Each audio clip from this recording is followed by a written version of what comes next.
Graça e paz, bom dia. Quero compartilhar com vocês a palavra que está em Atos 16, do versículo 12 em diante, que diz: E dali foram para Filipos, que é a primeira cidade desta parte da Macedônia, e uma colônia, e estivemos alguns dias nessa cidade. E no dia de sábado saímos fora das portas, à beira do rio, onde se costumavam fazer orações. E assentando-nos, falamos às mulheres que ali se ajuntaram.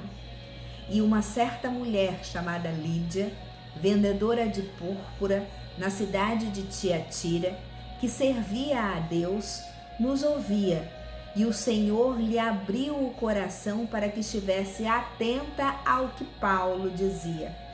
E depois que foi batizada, ela e sua casa nos rogou, dizendo: Se haveis julgado que seja eu fiel ao Senhor, entrais na minha casa e ficai ali.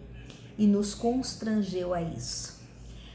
Palavra abençoada, né? Conta a história de uma mulher que foi alcançada pelo Evangelho, através das ministrações do apóstolo Paulo, em sua viagem missionária até Filipos. Ela foi alcançada e foi batizada com o Espírito Santo. É importante a gente perceber as consequências do reconhecimento, de aceitar Jesus como o único Salvador, de ser batizada com o Espírito Santo. Aquilo que chega para nós, chega para toda a nossa casa. Porque a palavra de Deus diz que no versículo 15, que depois que Lídia foi batizada, ela e sua casa. Então, a bênção que entra através de nós, mulheres abençoadas a serviço do Senhor, alcança toda a nossa casa. O poder missionário, o poder de levar a palavra de Deus às mulheres, ela tem esse impacto de quebrar cadeias, de ganhar essa mulher, mas de trazer com ela toda a casa, toda a família. Essa é a importância da obra missionária entre as mulheres. Mas eu também quero dizer de uma outra consequência de aceitar Jesus e de receber o Espírito Santo de Deus. É que em nós deve brotar o comprometimento com missões. Lídia era uma mulher, uma empreendedora. Ela era uma empresária, ela vendia púrpuras. Ela podia ter ido cuidar das coisas dela, dos interesses dela. Mas o batismo com o Espírito Santo nos abre o coração não só para receber aquilo que Deus nos dá, mas para dividir. E ela escolheu dividir como? Não indo para o campo missionário, mas cedendo a casa dela, aquilo que ela podia ter, com os dons de hospitalidade, àqueles missionários que estavam lá. Paulo e Silas foram acolhidos na casa dela.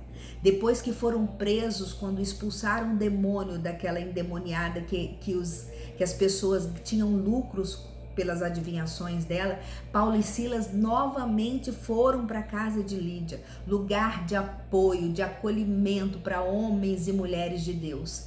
É isso que a nossa casa precisa. Quando nós recebemos Jesus como o único suficiente Salvador, Ele não quer que nós sejamos um ponto isolado no mundo.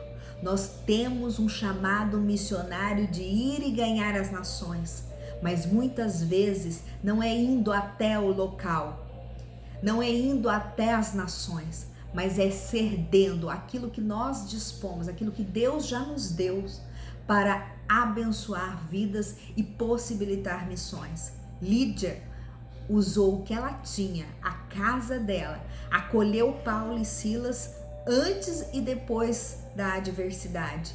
Promoveu na casa dela encontros memoráveis para ouvir a palavra e as pessoas serem ministradas.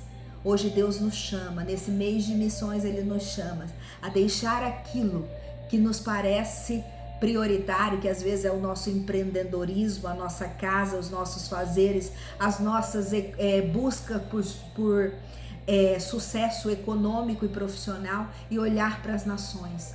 Eu quero te convidar, minha irmã, a fazer um alvo missionário em amor, e nesse mês de setembro, usar de misericórdia com essas almas que não foram alcançadas, movida pelo Espírito Santo que um dia te alcançou, para chamar, para alcançar vidas, porque o evangelho que importa é esse, o evangelho que ganha almas para Jesus.